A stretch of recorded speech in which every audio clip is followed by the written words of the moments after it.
All right, Shalom. First and foremost, as always, I want to give all the praises, honor, and glory unto the Most High and His only begotten Son, Kahalayim La Yahweh Bahashem, Yahweh Shai Bahashem, Rekak Wadash. Double honors to the apostles, the elders, great millstone, who root and teach well, while Barakathon was an hopeful elect.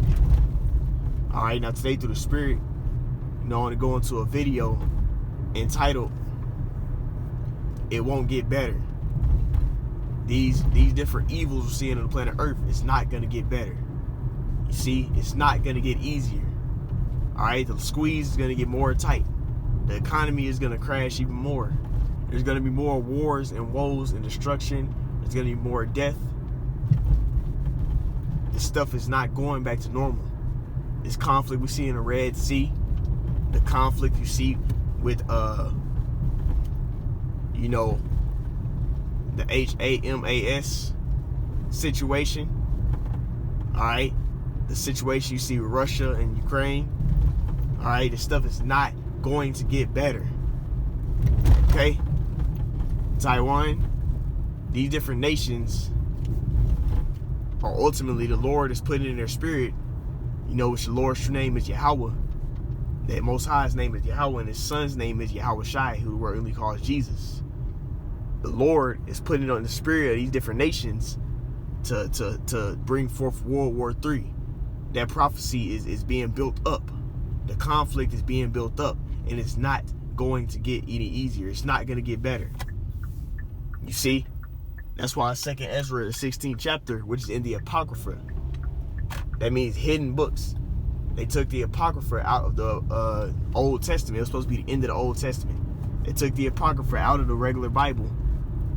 You see, because it revealed, ultimately the time period in between the Roman Empire and then before the Roman Empire, it would be the Greek Empire. It gives you the intel on that. And then it also just reveals different key history points in there that, they don't want brought out. Prophecies, that prophetic things that will be happening in this world we're in now. So he took the Apocrypha, and also just to save money, to save money with printing the books. But ultimately they took the Apocrypha out. But in the Apocrypha, in 2nd Ezra, the 16th chapter, it speaks on how the plagues are sent, okay? And a mighty archer shot that arrow, and it says it's not going to be brought back. Who shall bring him back? All right? The fire is already kindled. It's talking about the destruction is already here.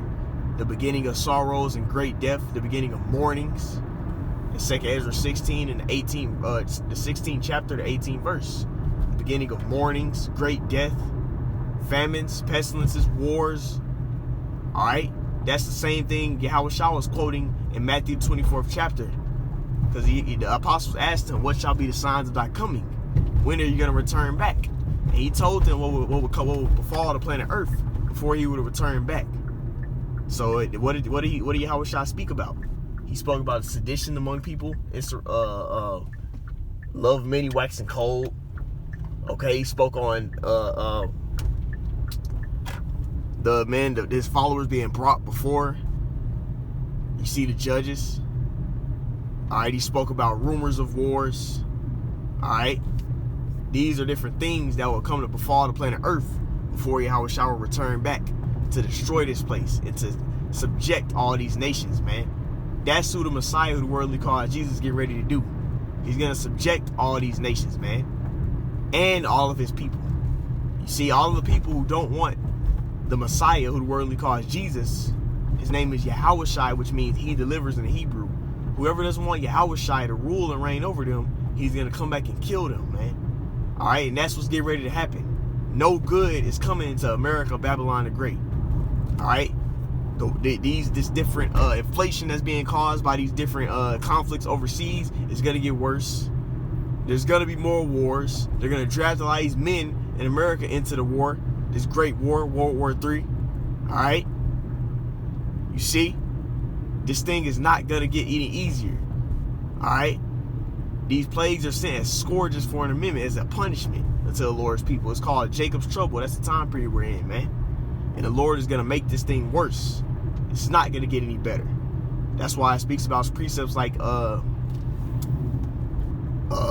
Ezekiel, the 7th chapter, because ultimately the Lord brought evils to the southern kingdom by the Babylonians.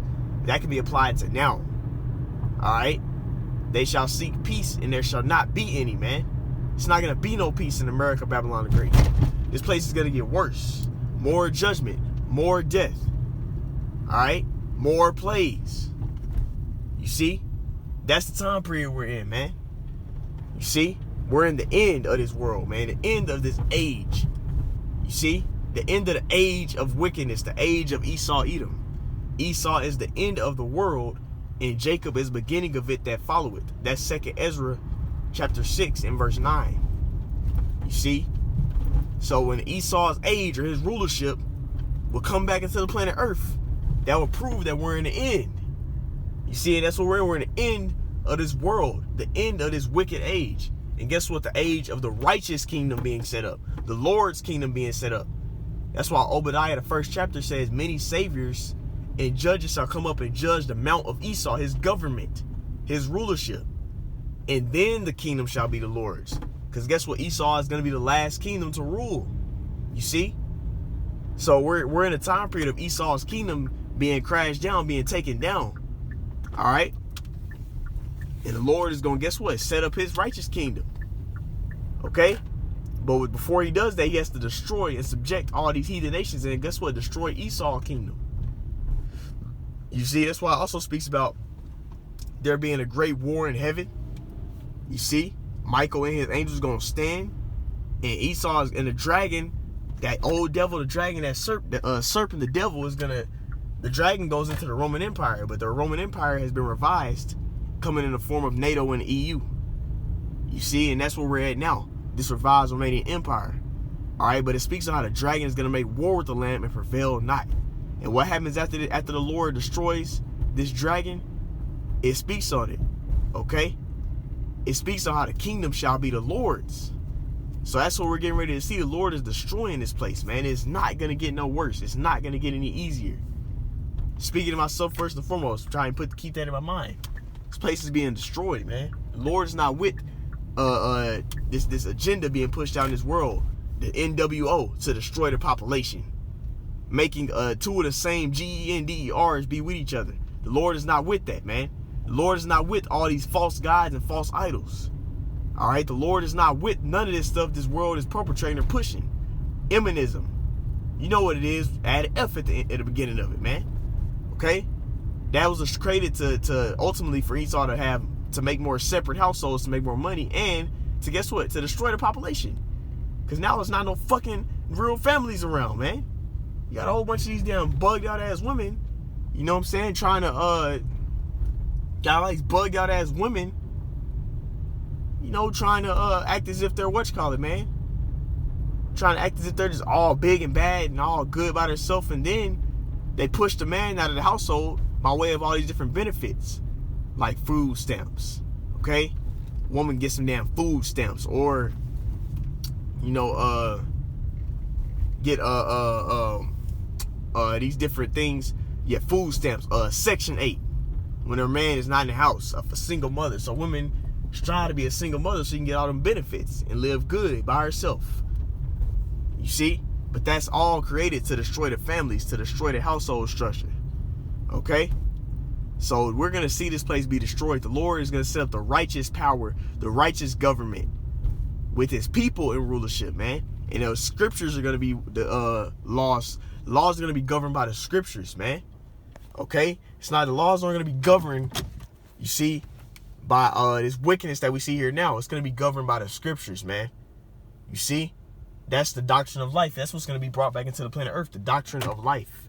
The teachings of life. Okay? And that's what's needed. A new rulership is needed. You see, but ultimately what I'm going to in this lesson is, it's not going to be no peace, man. You see? And all of our people are not understanding that this place is not going to get better. There is no hope for America, Babylon the Great. All right? You see? This revised Romanian Empire is going to be destroyed, man. And that's just the reality. Of course, thus said the scriptures. You see? Babylon's going to be utterly wasted, man. You see? Her plagues don't come in one day. So we're going to see this place get worse and worse and worse, and we're approaching a time like never before seen on the planet Earth. All right? So it's not going to get no better. We have to ultimately be ready to let go of this place, man. To lose all this shit, and guess what? Be ready for the squeeze, man. Insurrections by Esau, by our people. Okay? Famines are going to be in this planet Earth. We're going to have to get ready to put all our trust in Yahweh Bashem Yahweh Shai. Faith is how we're going to get delivered, how we're going to make it. All right? And letting go of this place. But anyways, it's the point of this video. Lord willing, this lesson was edifying. Just a quick little video. I want to end it off by saying, Call Halal Yahweh, Bahashem, Yahweh Shai, Bahashem, Rakak Radash, double honor city, apostle elders, great millstone, Harun Tishwell, Kwame Nasrallah, Shalom.